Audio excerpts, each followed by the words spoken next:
सभी दर्शकों का स्वागत है। मैं आपके साथ चारू सोलंकी।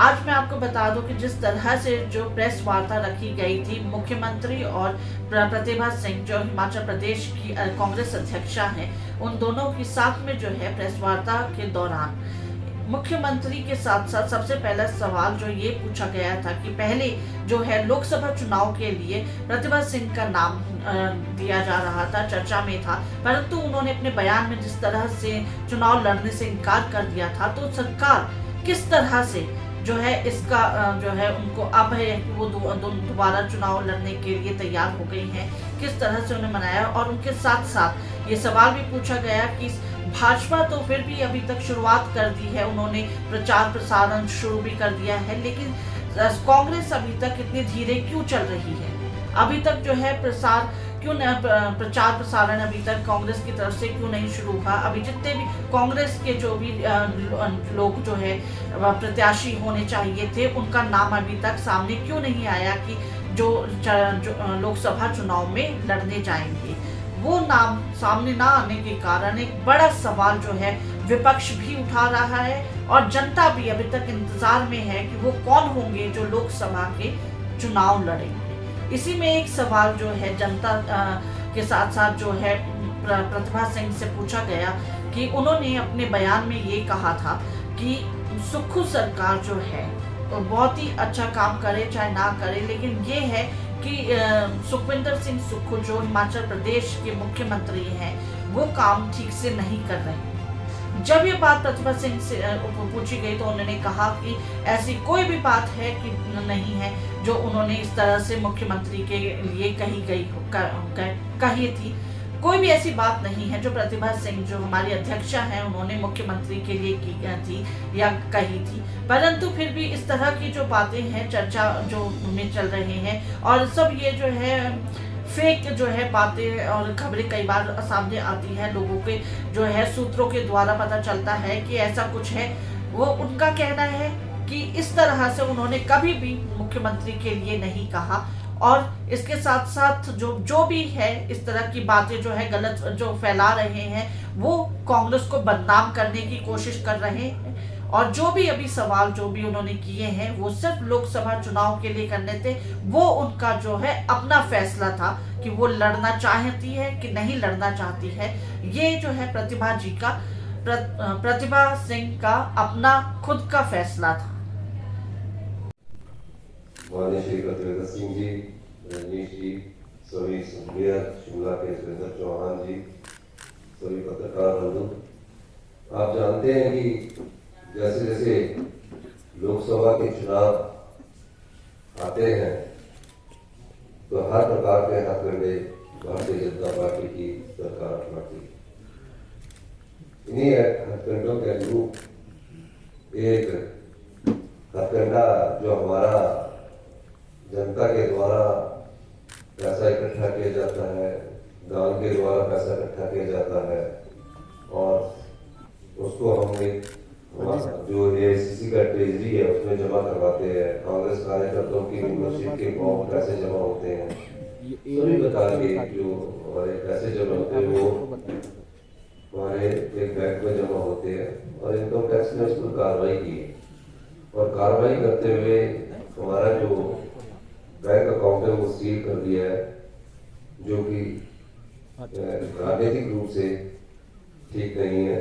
मेरा ये भी मानना है कि चुनावों के वक्त इस प्रकार के हथकंडे नहीं अपनाने चाहिए, ताकि जो खर्चा हमारा प्रत्याशियों के पर खर्च होना है या हमारे प्रचार प्रसार पर खर्च होना है, उस पर इस प्रकार का प्रतिबंध लगाकर भारतीय जनता पार्टी ये दर्शाने की कोशिश कर सकती है कि हथकंडों से वो सत्ता प्राप्त करना चाहती है। ये लोकतांत्रिक मूल्यों का हनन है और कांग्रेस पार्टी इसका पुरजोर विरोध करती है। हमारा ये भी मानना है कि इस प्रकार के राजनीतिक सोच से ना तो किसी पार्टी पर दबाव डाला जा सकता है और ना ही पार्टी इस प्रकार के हथकंडों से घबराने वाली है। इस प्रकार के हथकंडे कई बार अपनाए जाते हैं, लेकिन इसका ये मतलब नहीं है कि आप उसको दबाव डालें, उनके जो अकाउंट्स है उनको सीज कर दे, अकाउंट्स बंद कर दे। कांग्रेस पार्टी इसका पुरजोर विरोध करती है और इनकम टैक्स डिपार्टमेंट वालों को भी थोड़ा सा ध्यान रखना चाहिए कि जो भी अकाउंट में पैसा होता है उसका पाई का हिसाब इनकम टैक्स के पास पार्टी हमेशा जमा करवाती है। हर साल इनकम टैक्स की रिटर्न जाती है, कोई पहली बार नहीं है। तो ये चुनावों के वक्त इस प्रकार का अजेंडा बनाकर जो अपनी राजनीतिक रोटियां सीखना चाहते हैं वो लोकतंत्र के लिए सही नहीं है। विपक्षी दल है, सबसे बड़ा विपक्षी दल हिमाचल का हिंदुस्तान का कांग्रेस पार्टी है। 10 सीटों की संख्या कम हो सकती है, लेकिन पूरे हिमाचल हिंदुस्तान में अगर कोई प्रिंसिपल ऑपोजिशन पार्टी अगर एक है वो तो कांग्रेस पार्टी है। तो इस दृष्टि से हम पूरी कांग्रेस पार्टी इसका विरोध करती है। इस संदर्भ में हमने ये प्रेस वार्ता बुलाई। और कोई आप कुछ पूछना चाहते हैं तो 2-3 आदमी अपना सवाल पूछ सकते हैं। सर 3 इंडिपेंडेंट एमएलए जो हैं हिमाचल प्रदेश में, उन्होंने आज रिजाइन सबमिट कर दिया है स्पीकर के पास। इसके बाद वो भारतीय जनता पार्टी ज्वाइन कर रहे हैं। उन्होंने सरकार पर, मुख्यमंत्री पर विशेष रूप से आरोप लगाए हैं कि वो एक डिक्टेटर की तरह बिहेव कर रहे थे। इसलिए हम मोदी की लीडरशिप में आगे जनता के सामने जाना चाहते हैं, जनता के हित में ये रिजाइन कर रहे हैं। आपकी प्रतिक्रिया? देखिए, वो तो आजाद प्रत्याशी थे, मुख्यमंत्री से किस प्रकार का संबंध था? वो तो कांग्रेस पार्टी के टिकट पर चुनाव नहीं लड़ना चाहते होंगे। जब आजाद प्रत्याशी थे तो उनको ज्वाइन नहीं करना चाहिए था और उनको जनता की भावनाओं के अनुसार कार्य करना चाहिए था। अब क्यों आजाद प्रत्याशी क्यों रिजाइन कर रहा है, ये गहराई से छानबीन करने की जरूरत है आप लोगों को भी, कि क्या कहीं नोटों के दम पर तो नहीं उन्होंने अपने ईमान को गिरवी रख दिया था और दबाव इतना था कि इनको इस्तीफा देना पड़े। वो तो वो कांग्रेस के थे, ना भारतीय जनता पार्टी के थे। तो उन पर किस प्रकार का दबाव था? क्या किस प्रकार से वो आगे इस प्रकार की बात बजाय गए? और आप भी हेलीकॉप्टर में रहे और आप भी सीआरपीएफ की सिक्योरिटी में आ रहे हैं और आप भी हेलीकॉप्टर में रहे हैं। तो आप बताइए, इतना सारा धन का प्रयोग क्या लोकतंत्र के लिए अच्छा है?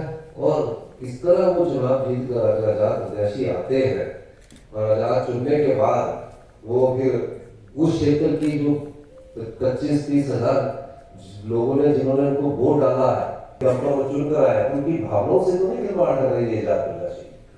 तो ये चीजें समझने की जरूरत है।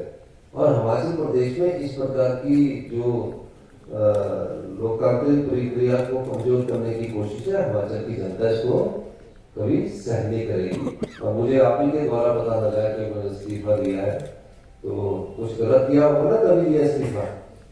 सही करने वाले क्यों नहीं देते इस्तीफा? भारतीय जनता पार्टी के विधायक क्यों नहीं देते इस्तीफा? तो किसी न किसी तरह जब ये लोग देखते हैं, भारतीय जनता पार्टी ये देखती है कि जनता के वोट से जब ये सत्ता नहीं मिलती, जनता के वोट से सत्ता में नहीं आते, तो कोशिश ये की जाती है कि नोट के दम से सत्ता हत्याई जाए और लोकतांत्रिक मूल्यों की हत्या की जाए। धन्यवाद।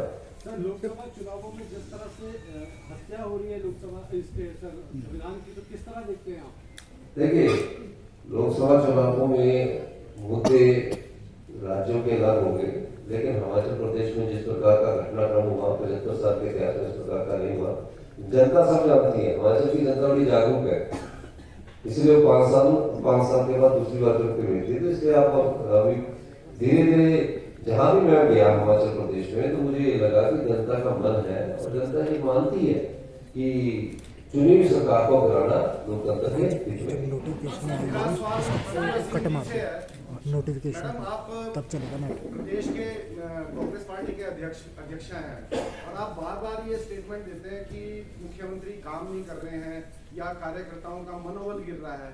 तो आपकी स्टेटमेंट से अभी आप चुनाव में जा रहे हैं, तो ऐसा नहीं लगता कि जो कार्यकर्ता है वो और ज्यादा